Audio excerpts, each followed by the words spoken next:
Ok, bonjour mes frères, mes sœurs, les amis, vous de ma génération et même ceux d'après, hein, puisque le message va rester. Bonjour à vous tous, paix dans vos maisons, paix chez vous. Euh, Sur le sujet d'aujourd'hui de Top Motivation, j'aimerais partager avec vous ce point essentiel sur lequel on peut tous s'accrocher quand on est dans une phase négative ou complètement on a la tête sous l'eau, comme l'expression l'incite à dire. Euh, En ce moment-là, je trouve il y a un point, il y a vraiment un rapport, il y a un point d'accroche essentiel pour tous ceux qui ont la foi ou qui ne veulent surtout pas perdre leur foi, qui ne veulent pas perdre leur énergie, qui ne veulent pas perdre le courage de toujours lutter et aller de l'avant. Il y a un principe, enfin, il y a un élément fondamental, il y a un élément qui est très important à cela. C'est de savoir que Dieu, que nous sommes aimés et nous sommes aimés toujours. Nous ne sommes pas aimés à un moment, nous sommes aimés toujours.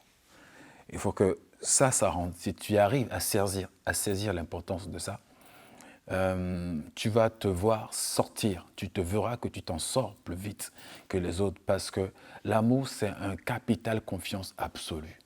Oui, pas de savoir que toi, tu aimes les autres seulement, mais surtout que tu es aimé. Et quoi de plus grand de savoir que, justement, celui qui connaît tous les cœurs t'aime. Et il t'aime et il t'aime encore. Et s'il fallait encore refaire un choix, le choix de Dieu se poserait encore sur toi. Et je parle à quelqu'un, je parle à nous tous, mais individuellement et collectivement, sachez que vous allez avoir plus de force en puisant dans l'amour qu'en puisant dans l'abandon ou en puisant de je sais où. Mais l'amour, c'est un trésor, c'est une source de force qu'on ne soupçonne pas vraiment en tant que tel. On prend d'autant que c'est une faiblesse, ça ne l'est pas. C'est le grand prophète, il fut un très grand prophète à exister sur cette terre, à la personne du prophète Élie. Et lui pourrait, comme moi aujourd'hui, vous dire que Dieu vous aime, même dans vos mauvais jours. Dieu vous aime, même dans vos mauvais jours. Dieu ne vous aime pas dans vos moments extraordinaires, dans vos moments de plein d'énergie, d'allant, de piété et autres. Dieu vous aime tout le temps. L'amour de Dieu dure à toujours. Et Dieu vous aime dans vos mauvais jours. Il vous aime tout autant. Il ne vous aime pas moins, il ne vous aime pas plus dans vos bons jours et vous aime moins dans vos mauvais jours. Non, Dieu vous aime. Il vous aime. Point. J'ai envie de mettre même un point à ça. Dieu vous aime. Et il vous aime même dans vos mauvais jours.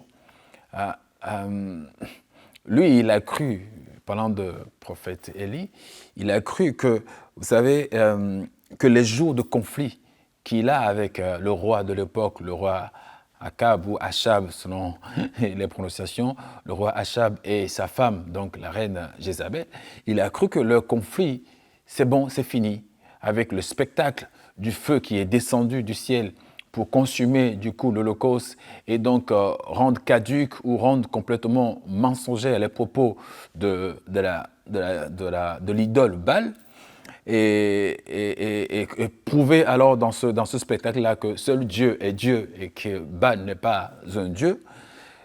Et le prophète Élie pensait que c'est bon quoi, avec ce coup de massue sur les prophètes de Baal, hein, il a mis fin complètement au conflit qui existait entre lui, entre le corps des serviteurs de Dieu, entre guillemets, qu'il représentait, et l'élite de la politique de l'époque, notamment le roi et sa reine et son armée. Donc il a vraiment cru. Et quand il a prié au final pour que la pluie retombe après 3 ans et demi de sécheresse et que la pluie est tombée grâce à sa prière à lui, Achab a pris le char pour courir, pour rentrer à Jezreel plutôt, pour ne pas se faire attraper par la pluie. Et lui aussi a cessé ses tirs, dit les Écritures, et a couru et a devancé même Achab. Bien, mais Élie et de même peut-être Achab pensaient que cette pluie qui revient, cet échec des prophètes de Baal et ce triomphe du mont Carmel met un terme, si on veut dire, au conflit qui existait entre lui, Jézabel et le roi Achab. Toujours est-il que, non. Non, parce qu'une fois de retour à Jezreel, hein, il va voir que non, il est loin du compte, que ce n'est pas fini, parce que c'est un retour là, que Achab, remontant dans son palais, raconte tout ce qui s'est passé, peut-être en étant très enchanté d'ailleurs, et très, très heureux de voir que la pluie retombe. Ah, bien-aimé, ma bien-aimée, tu vois, c'est ça, il s'est passé ça, c'est passé ça. Les prophètes de Baal ont fui, et il les a égorgés parce que, voilà, ils n'ont pas triomphé, ils n'ont pas un Dieu vivant, etc. Élie a prié, le feu est descendu, après les holocaustes. Enfin, bon, j'imagine tout le récit que Achab a dû faire Isabelle. Au lieu que celle-ci soit contente et dit « Ah, mon roi, au final, on a la pluie après 3 ans et demi de sécheresse. » Ben non, elle va se prendre de courroux, de colère, de haine, telle qu'on la connaît dans les Écritures, et va demander à l'armée du pays d'aller, de pourchasser, d'atteindre, d'arrêter Élie et de le tuer. Le grand prophète qui a fait descendre le feu du ciel. Et qu'est-ce qu'il a fait? Il a pris la fuite. Voilà. Il a pris la fuite, le grand prophète. Le prophète Élie, donc, va prendre la fuite, va aller au désert, mais pourquoi même? Pour aller mourir seul. Pourquoi le choix du désert? Il va au désert pour aller mourir seul. C'est même selon ses dires. Ce n'est pas une imagination ou une méditation qui m'amène là. Non, c'est même selon ses dires. Hein, il va dire quoi? Il va dire la phrase du genre ôte-moi la vie. Voilà, ôte-moi la vie, Seigneur, ôte-moi la vie, car je n'en peux plus. Donc, il est parti là-bas, dans ce désert, se retrouver seul à lui-même, mais surtout pour mourir. Voilà, parce que lui pense avoir fait son maximum. Imaginez quoi, c'est comme si j'ai fait la preuve, pas une démonstration excellente et visible à l'œil nu, que Dieu existe. Donc je m'attends à ce que toute la nation me soutienne, qu'on soit tous avec moi.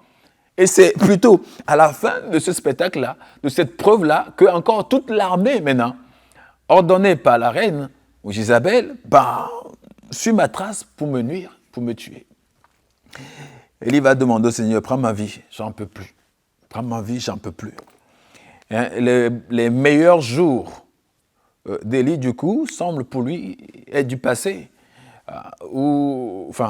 Semblent pour lui être du passé ou n'ont jamais existé. Peut-être que toi aussi, hein, tes meilleurs jours, tu penses que c'est du domaine du passé. Ou même d'ailleurs, ça n'a jamais existé. Ça n'a jamais même connu de meilleurs jours. Et tu te retrouves avec ton endroit, ton fief préféré qui est la solitude. Voilà, c'est là où tu es toi, dans la solitude.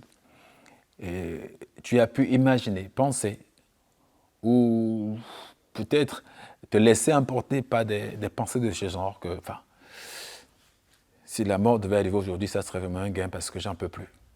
Ouais, parce que j'en peux plus, j'ai tout essayé, j'ai fait ça, j'ai donné toutes les preuves que le monde attend de moi, toutes les preuves que mes amis, mon entourage exige de moi, j'ai donné ce que je pense pouvoir donner. Mais moi, j'ai envie de m'arrêter un peu là, de mettre un point et de dire une chose qu'on oublie souvent. Dans le succès, on a notre part à faire. Et dans l'échec aussi, on a notre part à faire. Mais qu'à cela ne tienne, sachez très bien qu'il y a bien des moments où ni le succès ou la souffrance n'ont rien à voir avec notre participation. Que nous faisons bien ou pas bien, viendra la souffrance ou viendra le triomphe. Des fois aussi, ça ne dépend pas de nous. Hein, aujourd'hui, j'ai pu méditer encore sur le verset de Jean chapitre 9 qui parlait de quelqu'un qui était aveuglé de naissance. On a vu qu'il y est pour rien dans son aveuglement. Et ses parents y étaient pour rien. Mais c'était comme ça. Et Dieu a profité de cet état, de cette situation, pour l'introduire dans un domaine de miracle qu'il n'aurait pas connu s'il n'avait pas eu ça. Donc, il faut relativiser. Et parce que le sentiment de la culpabilité ne te fait pas gagner, ne te fait pas prendre de l'avance, ne te donne pas l'état d'esprit de conquérant, de vaillant. Tu ne peux jamais décevoir Dieu. Mais par contre, tu peux te décevoir toi-même. Tu peux, à des moments comme Élie en ce moment était déçu, toi aussi tu peux te décevoir. Tu peux arriver au niveau où tu dis, Ben oui, j'ai fait tout, quoi. On me dit de faire les 4 choses, j'ai fait les 4 choses, on me dit de faire les 5, j'ai fait les 5 choses. Et je ne peux plus rien. Hein. Je passe par un chemin, c'est l'échec. Alors que d'autres vont passer par ce chemin, c'est la réussite, c'est le triomphe. Moi, j'y passe, c'est l'échec. Et que tu te dis, ben, c'est pas pour toi. Mais la déception, c'est souvent lorsque la réalité ne correspond pas trop à nos attentes. D'accord? Mais permettez-moi de souligner que il n'y a rien qui est en deçà des attentes de Dieu. Il n'y a rien qui surprend Dieu dans ses attentes. Parce que Dieu n'est surpris par rien du tout. Donc, tu peux être déçu de toi-même, mais Dieu, tu ne peux pas décevoir Dieu. Dans la mesure où il connaît toutes choses, il te connaît, il sait même, il connaît tes faiblesses, il sait que tu es fait, il sait de quoi aussi tu es fait. Donc, vois-tu que, oui, ton ministère peut être grand, ou peut avoir été grand. Aujourd'hui, il ne l'est pas. Mais il peut encore l'être encore, parce que Dieu ne s'est pas trompé de soi. Il ne s'est pas trompé de toi. Et c'est que tu es fort et capable de traverser le désert, de traverser l'impasse, de traverser ce que tu traverses. Hein. Et que baisser les bras, c'est se résigner, c'est ne pas croire que Dieu croit en toi. C'est ne pas voir que Dieu voit en toi. Et que Dieu ne te voit pas avec ton regard à toi. Ça aussi, il faut que nous, on le sache. Que Dieu ne nous voit pas avec nos propres yeux. Dieu nous voit avec ses yeux à lui. Il nous voit avec son regard, avec sa loupe, pas avec nos yeux. Donc, comment tu te vois, c'est une chose. Comment lui te voit, c'est autre chose. Donc, il peut te dire ce qu'il a à te dire parce qu'il te voit comme lui te voit.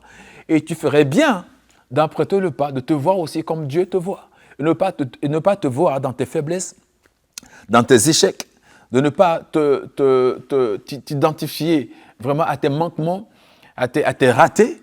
Si c'est bien que tu en as connu des ratés, sache que Dieu, qui te permet d'avoir cette vision que tu as, d'avoir ce projet que tu as, d'avoir le ministère que tu as, d'avoir, c'est pas l'appel que tu as, d'avoir l'envie de réussir, de triompher seulement, de ne pas être la risée de tous, ce Dieu-là te voit capable de le faire.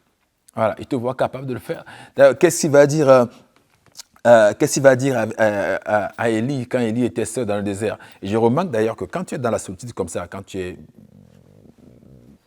déçu, tu es dans la détresse, tu es dans la déception, etc., que tu es seul, c'est là où Dieu vient, il rentre en contact avec toi. Et il te demande souvent, que fais-tu? Que fais-tu?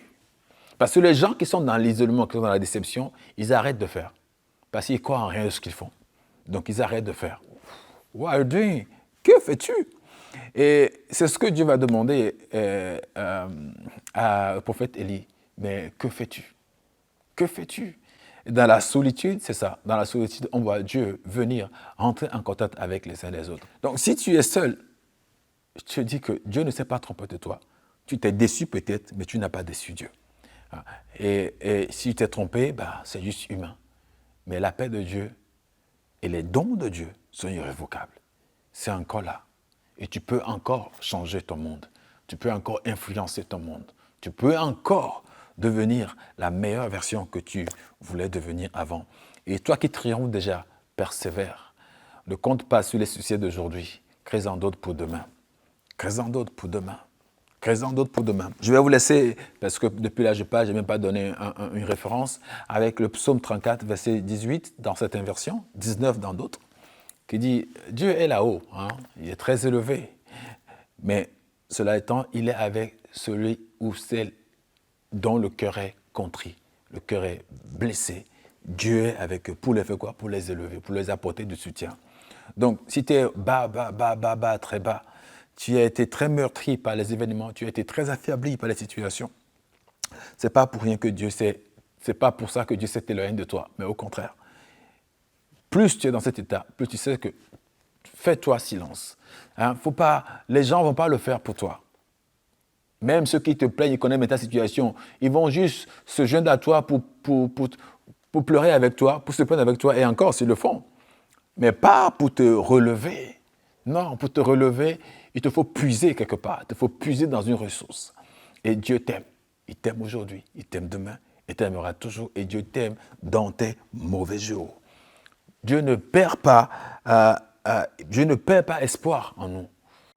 Tu traverses la vallée de l'ombre de la mort, tu traverses des difficultés, où tu veux abandonner même les projets, et pourtant qui te sont chers, et que tu sens que c'est dans ça que tu dois percer, que tu n'y arrives pas, sache qu'il n'est pas trop tard. L'échec, ce n'est qu'une leçon, hein, ou un apprentissage du succès. Que Dieu vous bénisse. Je vous dis à la prochaine. Hein? Soyez motivés.